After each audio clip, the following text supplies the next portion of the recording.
In 1960, the FDA told mountain families to stop brewing their sassafras tea, stop trusting their granny women, and start buying drugs from the Valley Pharmacy. The Appalachian remedy that had cleared lungs and thinned blood for 3 centuries was illegal by sundown. But here's the twist. The families who ignored Washington and kept the old jars in the cellar stayed healthier than their lowland neighbors. Number 14 disappeared from drugstore shelves the same year. Number 3 still cannot be matched. Subscribe right before we start, because these remedies save your family real money. Let us count them down. Number 20, the onion and honey cough syrup. Every Appalachian cabin kept a mason jar of dark honey on the kitchen shelf and a yellow onion in the root bin. When a child started coughing in November, your great-grandmother sliced the onion thin, layered it in a clean jar with raw honey, sealed the lid, and set it on the windowsill overnight. By morning, the onions had released a thick golden syrup that broke a chest cough in 2 days. The sulfur compounds in raw onion thin mucus from the inside. The honey coats the throat. A pint of raw mountain honey cost 20 cents in 1934. Today, a bottle of pediatric cough syrup costs $16 at the drugstore. Number 19, the apple cider vinegar tonic. Every Appalachian household pressed their own cider in October from the windfall apples in the back orchard. The cider that did not get drunk, fresh fermented into something stronger by November, then into apple cider vinegar by February.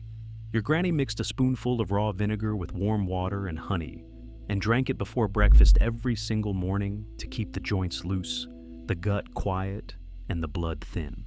A gallon of homemade vinegar cost almost nothing because the apples were free. Today, a small bottle of raw, unfiltered apple cider vinegar at the health food store costs $14.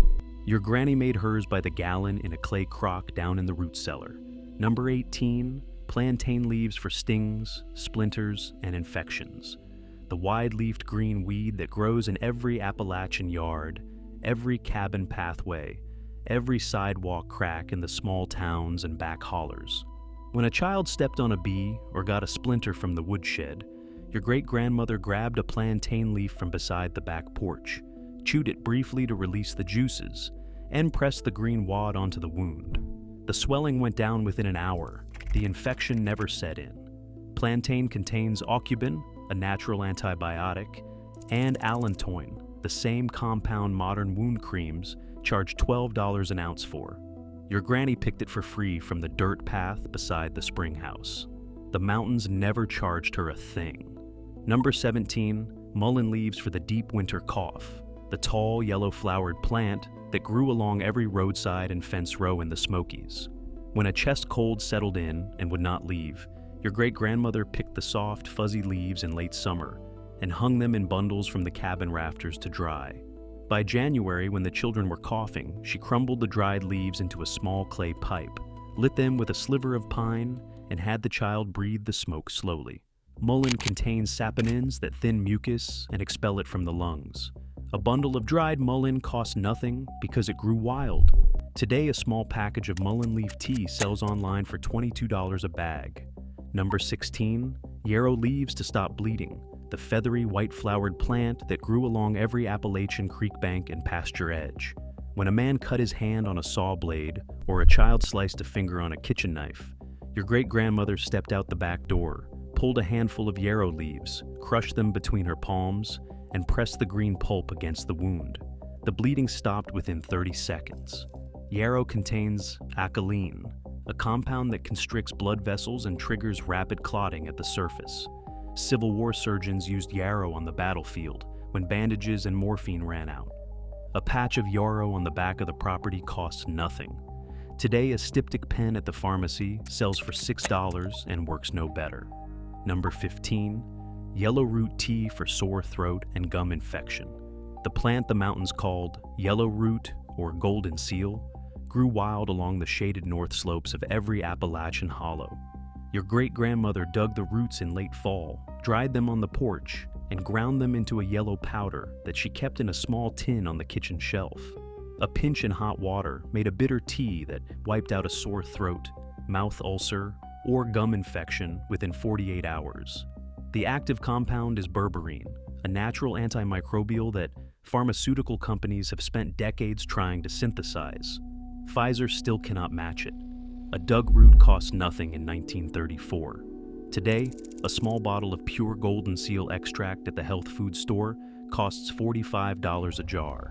Number 14, wild cherry bark cough syrup.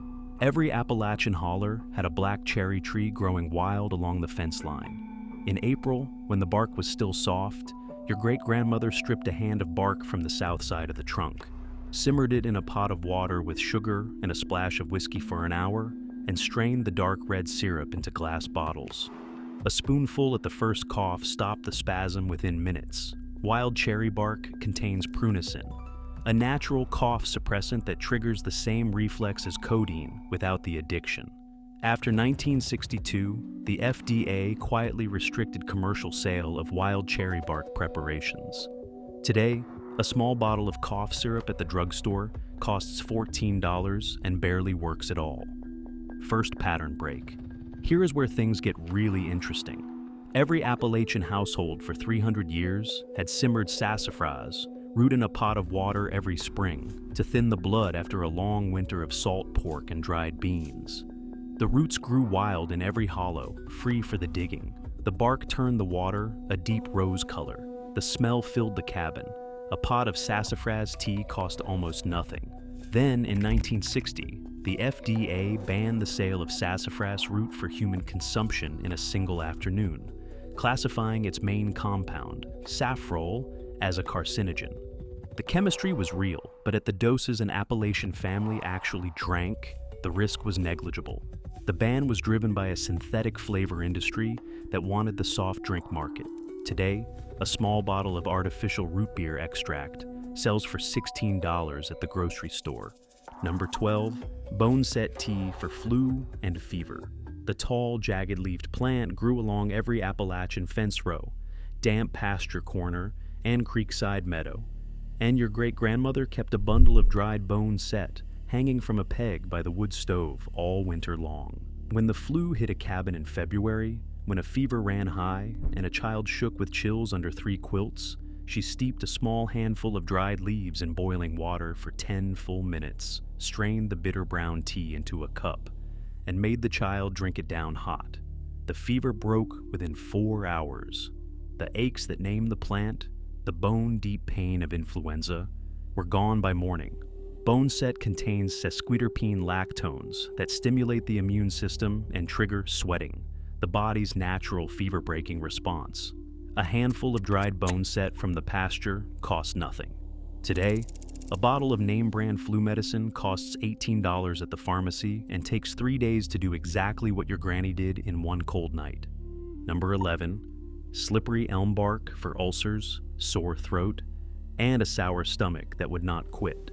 The red elm tree grew throughout the Appalachian forest, and your great-grandfather knew exactly which one to cut. In May, when the sap was rising, he stripped a sheet of inner bark from a young elm, dried it on the cabin porch for 2 weeks, then ground it into a fine pink powder that was kept in a mason jar on the kitchen shelf.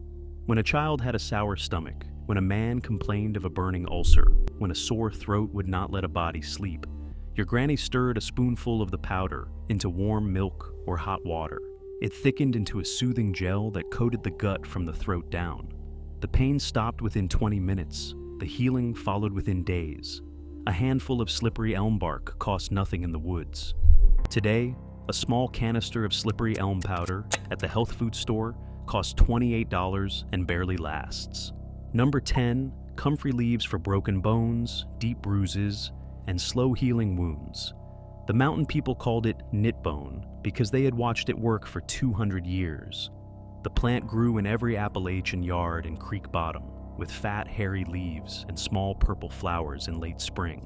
When a man fell off a barn roof and snapped his forearm clean, when a child took a bad spill off a horse and split a knee open to the bone, your great-grandmother sent the older children running out the back door with a basket to gather an armload of comfrey.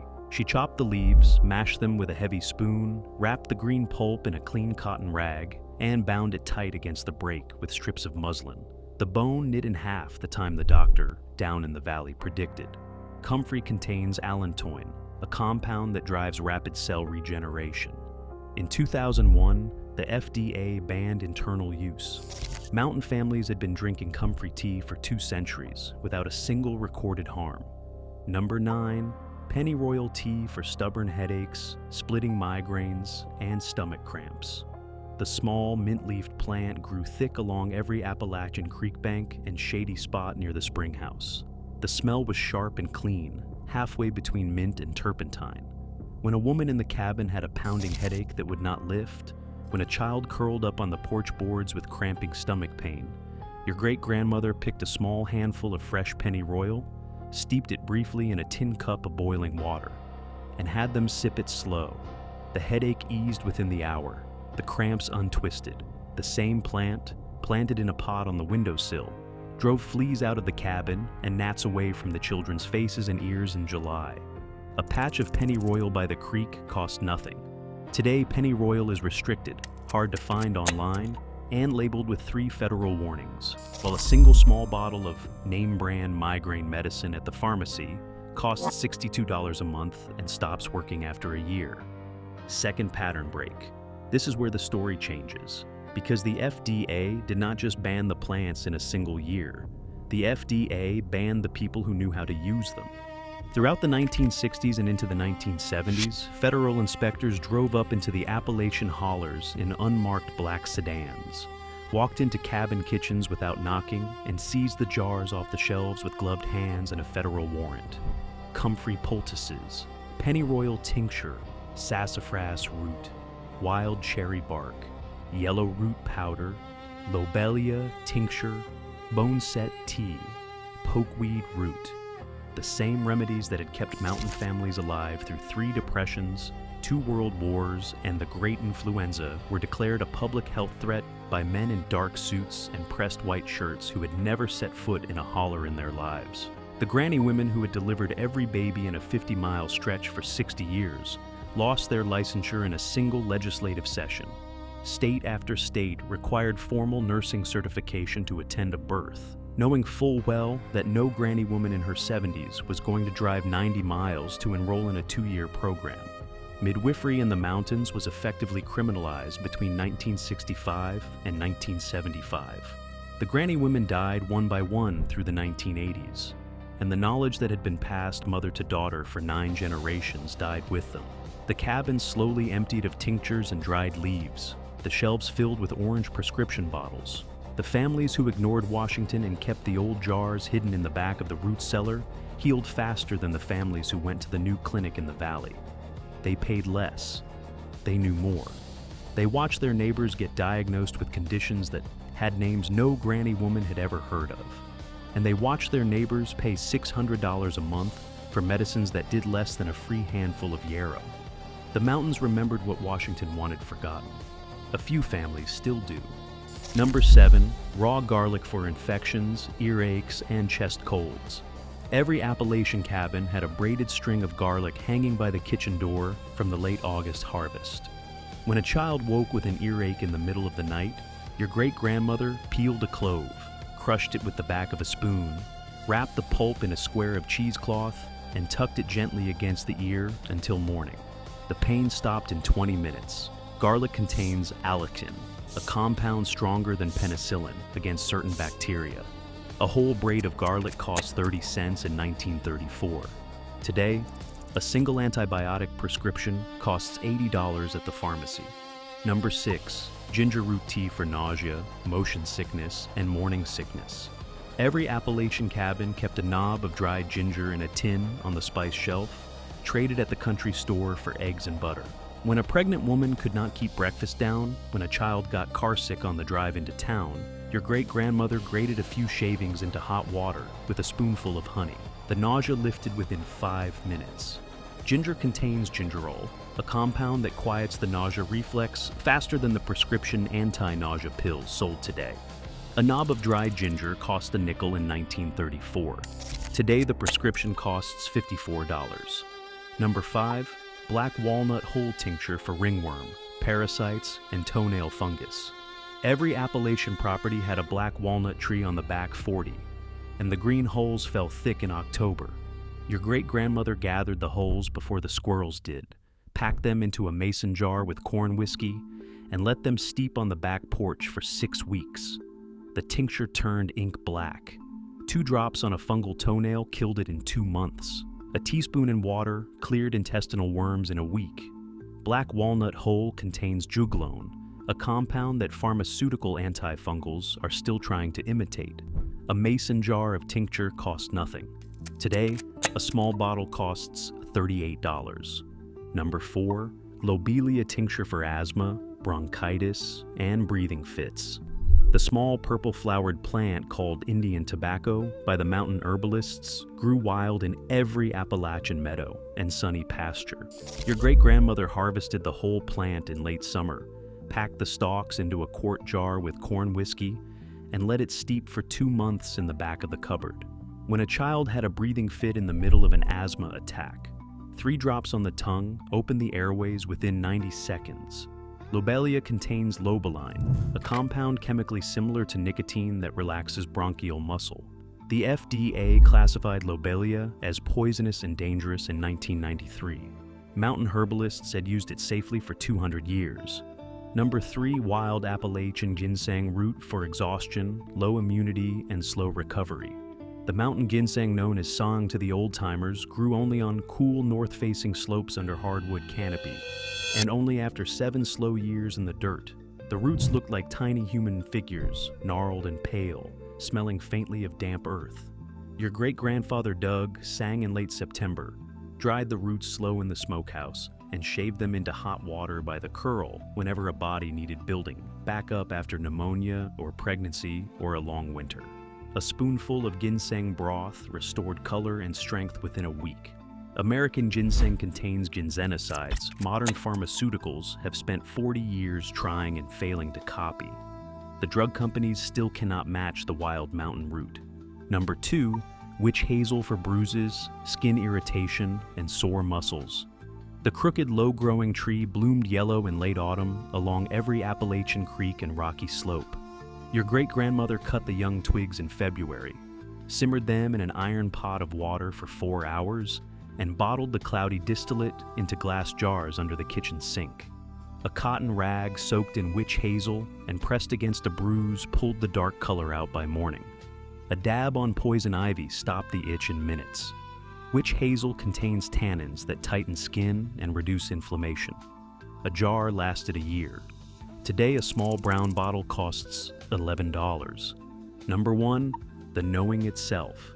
The most powerful Appalachian remedy was never a single plant or root or bark. It was the granny woman in the cabin, watching the seasons, watching the wood smoke, watching the child's color, watching the husband's cough, and knowing exactly which jar to pull off the shelf, and exactly how many drops to give, and exactly when to wait 3 more hours before deciding the fever was serious.